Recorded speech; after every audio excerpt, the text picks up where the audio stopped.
The Carter RBS step-up, or power circuit. Fuel for most part throttle and full throttle operation is supplied through the high-speed circuit, as shown here. At idle vacuum is at the highest, the step-up is pulled down limiting fuel through the main jet.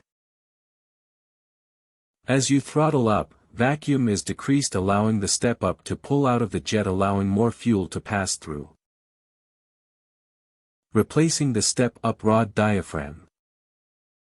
Place the step-up rod in a vise being very careful not to bend the rod. Use 2 screwdrivers to pry off the old diaphragm. Place the new diaphragm onto the stem. Use the crimping tool included in our carburetor kit with the vise, to crimp the diaphragm stem. Thank you for watching.